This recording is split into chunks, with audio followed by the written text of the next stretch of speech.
Hello, my name is Leo. My today's guest obtained Bachelor of Science in Chemistry in Special Chemistry with first-class honor at the University of London. He was member of Royal Society of Chemistry. He gained Doctor of Philosophy degree in Chemical Physics at the University of Kent. He developed green audit books, and many of them were printed and produced by his own printing press. In 2004, he joined the Policy Information Network for Child Health and Environment as leader of the Science Policy Group. The aim of organization was to advise the European Commission about influence of environmental contamination on child health. Since Chernobyl nuclear power plant accident, he worked on health effects of ionizing radiation. After many researches and studies, he developed second event theory, and after about 16 years, secondary photoelectron effect theory. Despite all researches, his theories are not well accepted in the world of scientists. He also researched contamination with depleted uranium during the Gulf War struggles in Iraq, and after uses of depleted uranium ammunition in Kosovo, also studied fallouts in nuclear sites in England, Wales, Scotland and Sweden, and did many other researches. One of the last publicly well-known researches and appearances is related to disaster in nuclear power plant Daiichi in Japanese prefecture Fukushima. Speaking freely and having no hair on his tongue, he became one of controversial scientists by representing his theory. My guest is Professor Christopher Busby. Hello, Professor Busby. Hello. Intro was only a few words about you. Would you be so kind and tell us something more you think it is important about you and your work? Well, this is what I think, that since the 1950s, science has increasingly become fragmented and compartmentalized into different disciplines.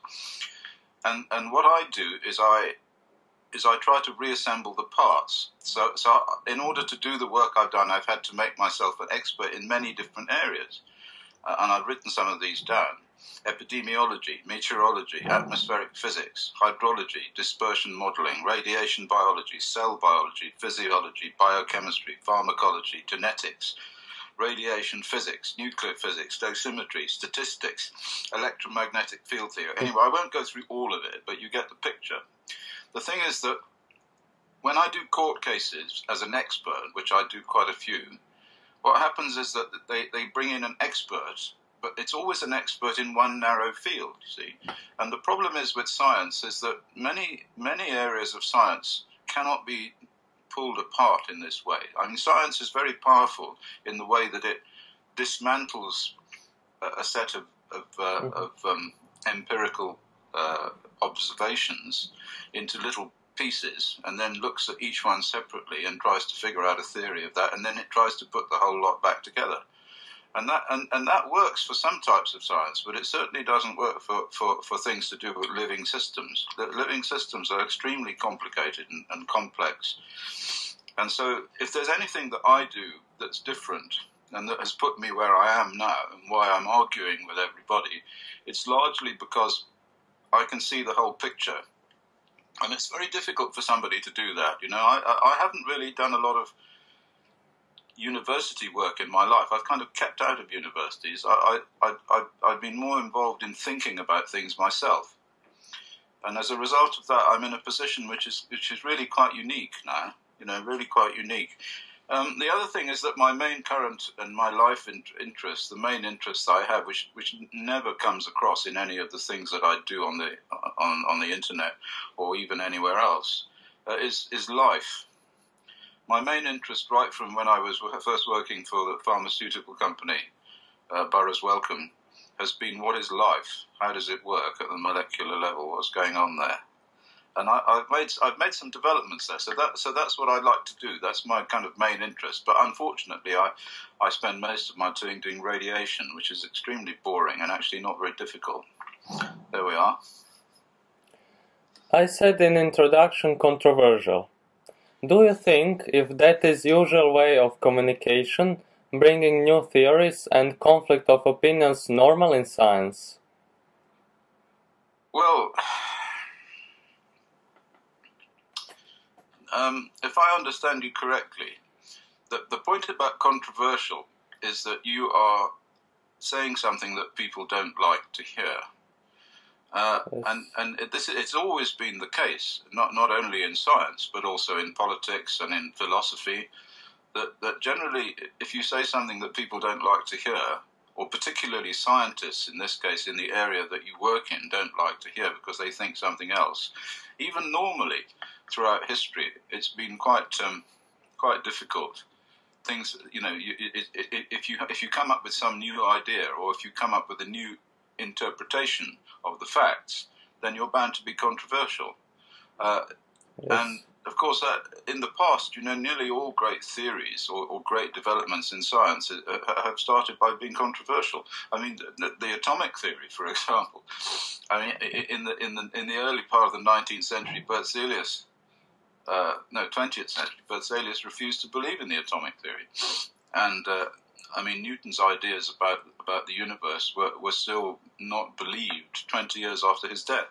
So controversy is not necessarily a bad thing, and it's almost inevitable if you come out with something new, and particularly if it's something that has economic associations, if it's bad for business. So if you come out with something like autism is caused by injections with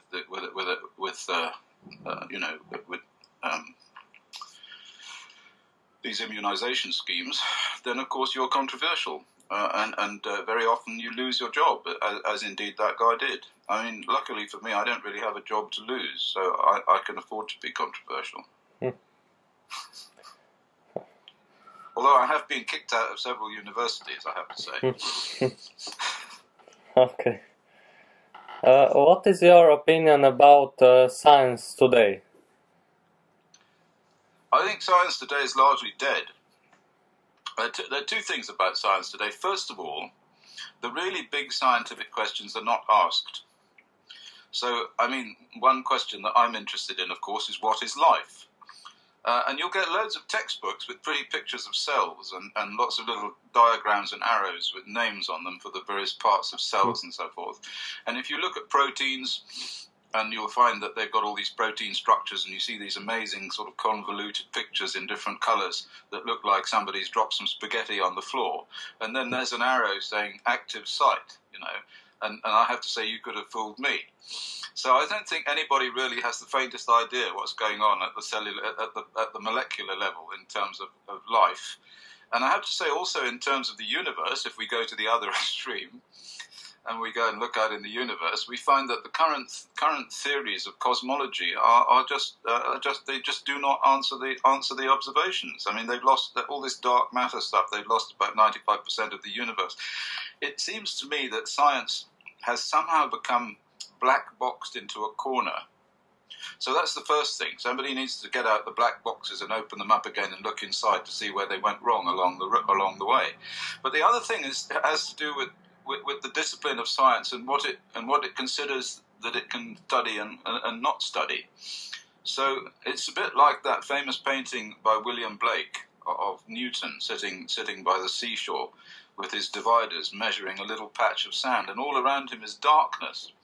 So I think basically, science is great if we're talking about, developing a slightly better laser. But if we're talking about the big pictures, I don't think science is doing very well. And one of the problems, of course, is the universities. Because, as I said, it's all been black boxed into textbooks.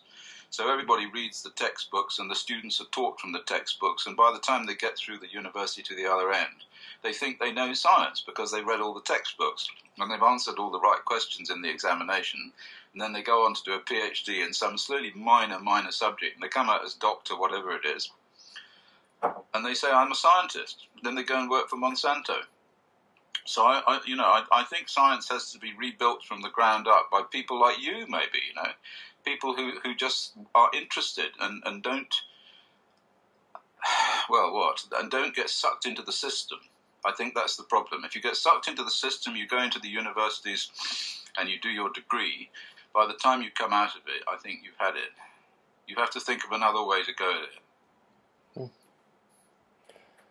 Working objectively with question of public health is not always pleasant question, and may oppose to the economic and political interests. What do you think is the best way to handle situations like knowing new, maybe unpleasant information?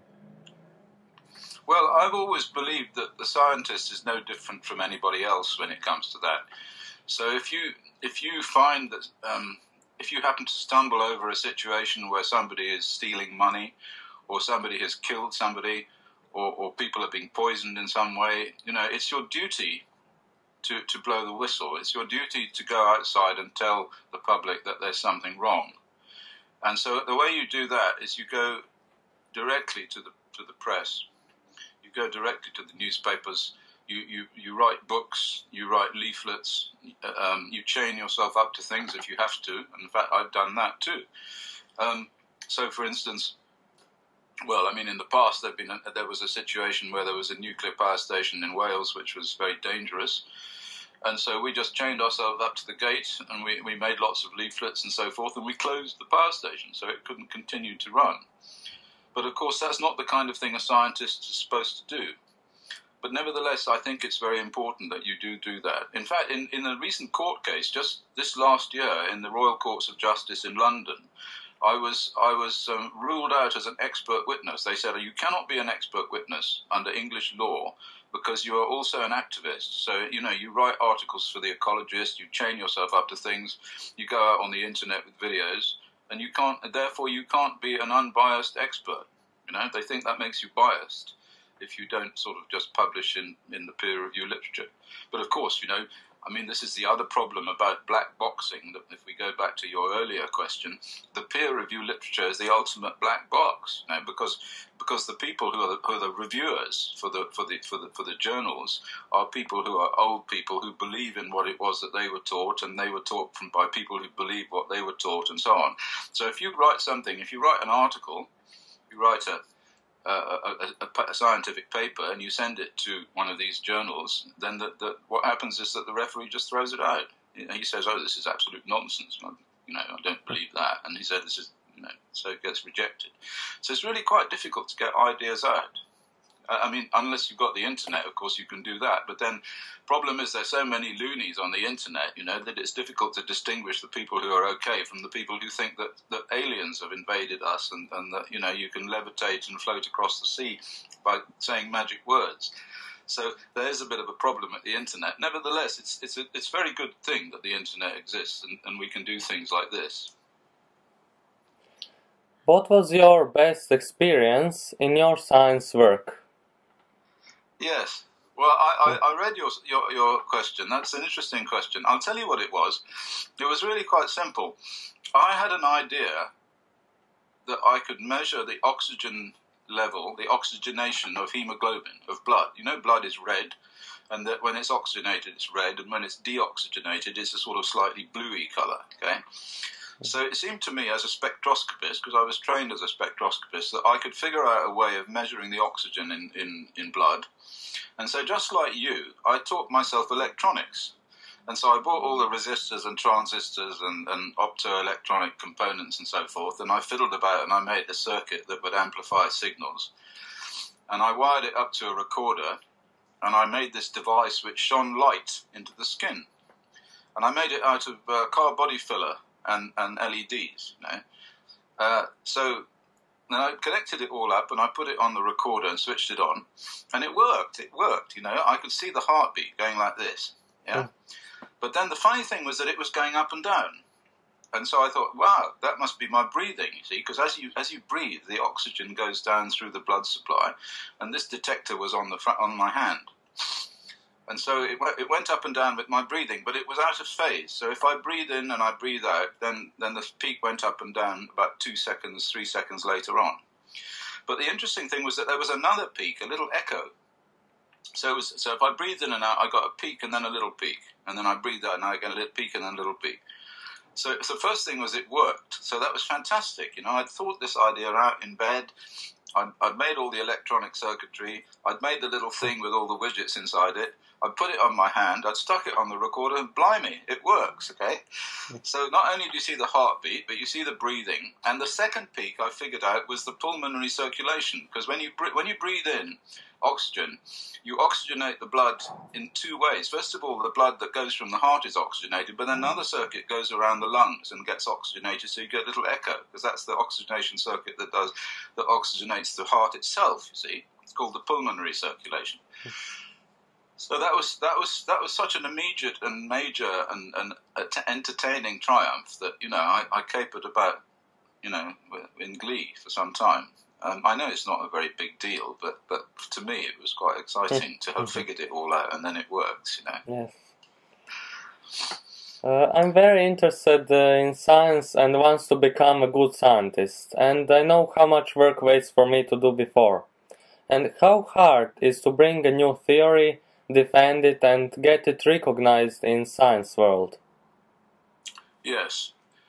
Well, it depends upon the theory, and depends upon what you're saying. I mean, if it's something that goes forward from what everybody believes already, and particularly if it's something that nobody can understand, it's quite easy to get it sorted out, and then everybody says you're a genius. Okay. So you can publish stuff that if you want to publish stuff that people that will make you famous, you have to publish stuff that adds on to some big question mark, but is almost impossible to understand. Okay. And so what happens then is that nobody's prepared to say that they don't understand it, because that would make them seem stupid, you see. So then you become a hero, and everybody says how clever you are. But the problem is that if you try to publish anything in two areas, the first area is anything to do with which has economic effects.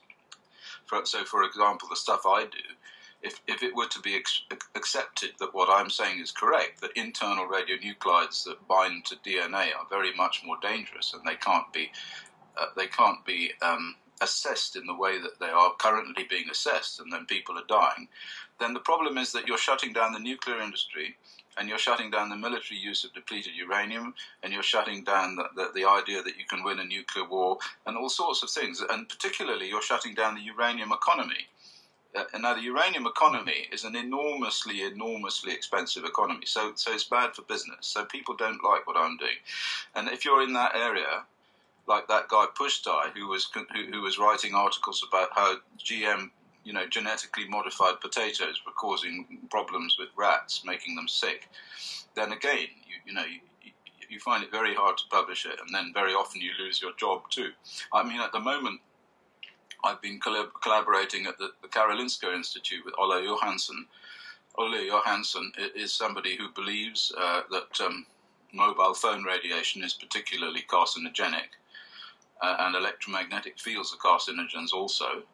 And as soon as we decided we were going to collaborate on a project, he lost all his funding and his laboratory was closed. This was about 5 years ago. So it's not easy to get stuff published that goes against, first of all, what everybody believes.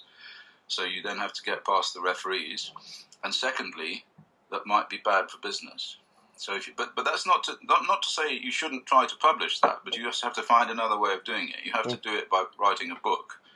That's usually the best way. So you write a little book, and nowadays that's easy to do that. Easy to do that. So with all of this electronic and digital stuff and internet and so forth, it's not hard to do.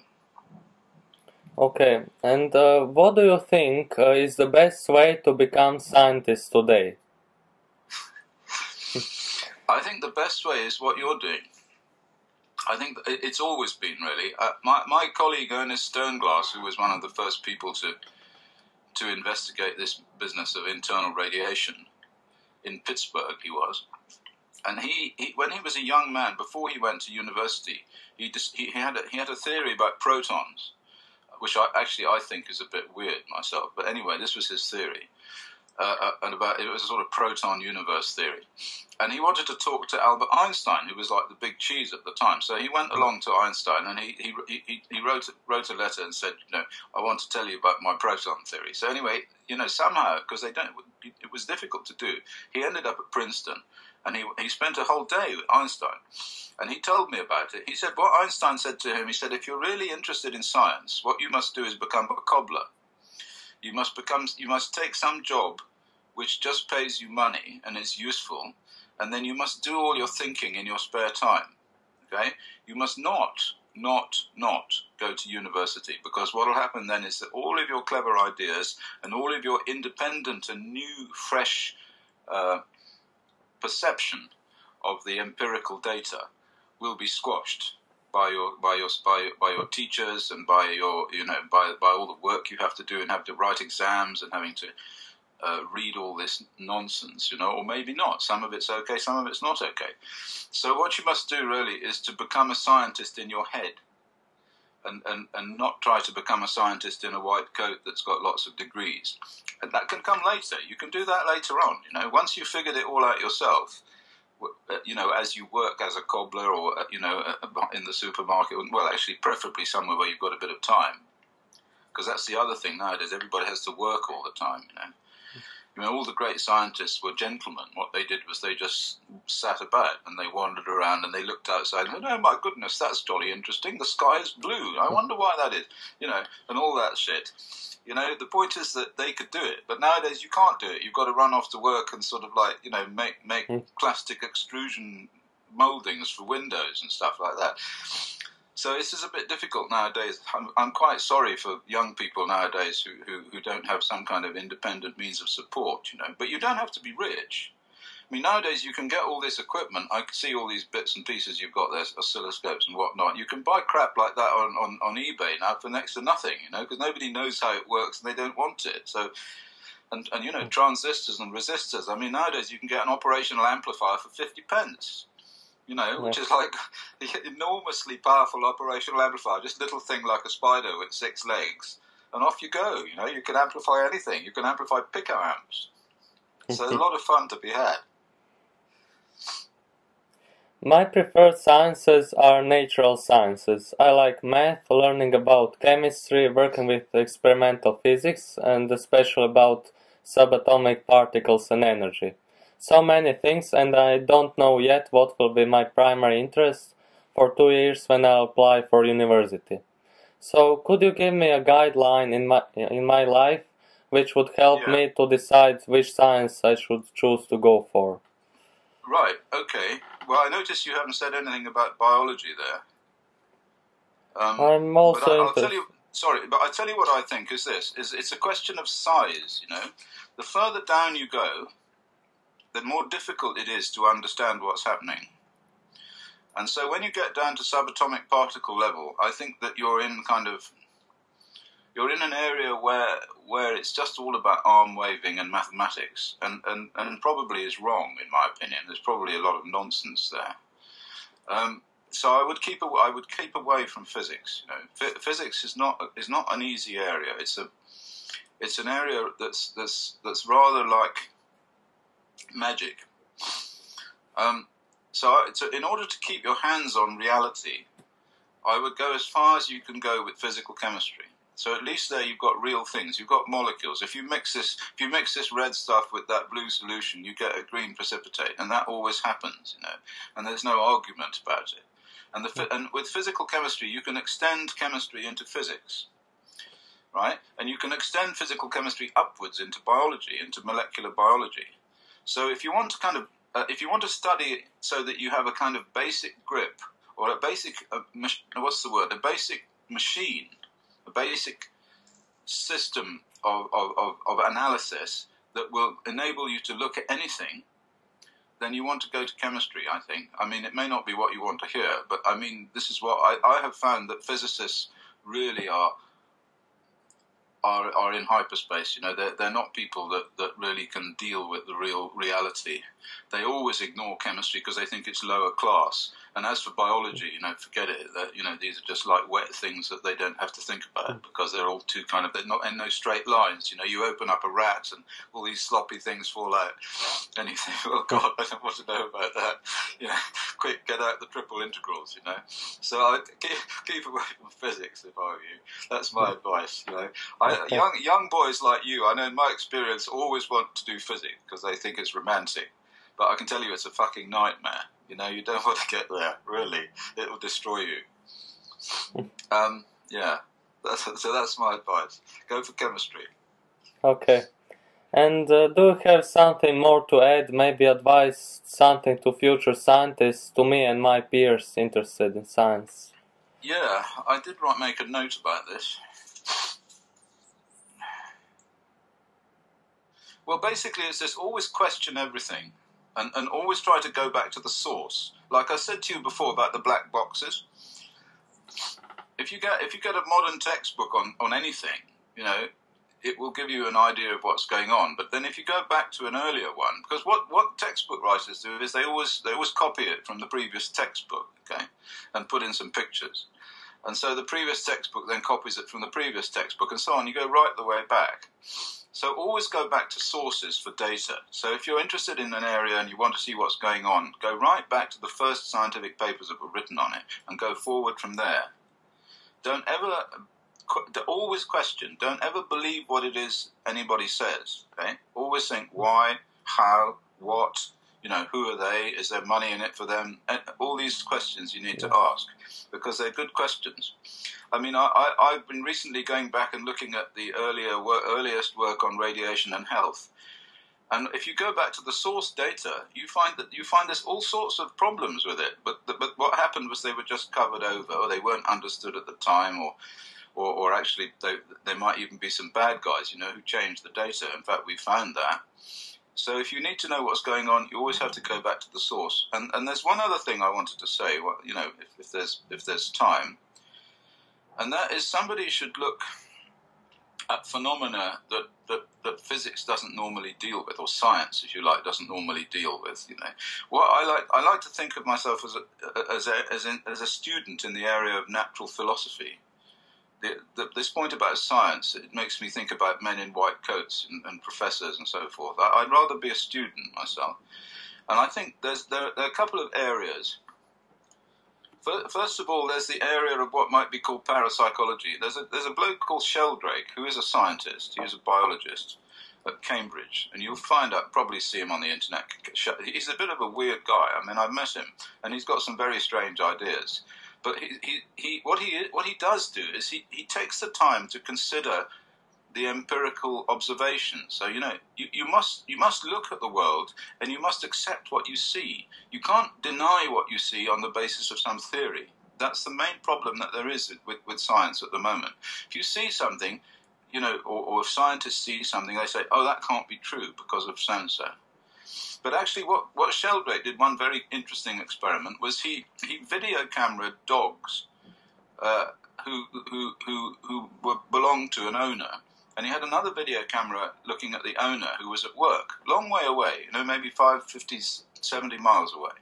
And as soon as the owner gets up to come home, the dog sits up and starts wagging its tail and runs to the door. Now, there are clocks on the video cameras, okay? So the clocks show that the minute that this guy decides to come home, the dog registers it. Now, this can't be explained by physics at all. And so physicists say, oh, it's impossible. But this is an empirical fact. So if you're really a scientist, if you're a natural philosopher, you have to put that sort of fact, and there are lots of facts like that, you have to put that in some little box and think about it, because it's part of the physical world. It's part of the observational system of data that we have. And you just cannot say it can't be true because I don't think it can be true because I can't explain it. You have to think about that. And another thing you might think about is this, is that quantum theory is based on the quantum equation, which is E equals h nu, where nu is the frequency of the process, right? And everybody has, right from Planck onwards, has said energy is quantized. So we're all taught in the textbooks that energy is quantized. It can only come in certain packets. You can have this energy or that energy, that energy. And this derives from spectroscopy. So when you look, for instance, at spectral lines, vibration, any spectral lines, but let's say visible spectral lines, you see these lines, like the Fraunhofer lines in the solar spectrum. So you don't get continuous emission of energy. You get spectral lines, so the energy levels in the atom are quantized, and so you can only have this energy, or you can have that energy, or you can have this energy, or whatever, right? But you can turn this equation on its head, and you can say that it's not energy that's quantized, it's time, right? Because E equals h nu is an equation involving energy and frequency and a constant. Now, frequency is 1 over time. So let's turn it on its head and consider what that means. If time is quantized, it means that nothing can happen between this time and the next time. It means that there's a sort of unit quantum of time. And energy can be continuous now in this new theory, or this new way of looking at it. So you have continuous energy but quantized time. But we know of one other area where you've got continuous energy and quantized time, and that's a computer. A computer has quantized time. It's the clock speed of the device. So in other words, nothing can happen between one clock cycle and the next clock cycle. So you just imagine some scientists, like some Planck scientists, who are now doing spectroscopy in the Sims. Sims is a sort of computer simulation with people that my daughter used to like playing with. Maybe you know about it. What they would discover is that energy was quantized, because they wouldn't know that the clock speed existed. So I'll leave you with that little thought. Okay, thank you, Professor Busby, for this very interesting interview. It was my true pleasure to hear your wise words and friendly advices. Okay, I'm good to have met you, and good luck with your researches. Oh, thank you.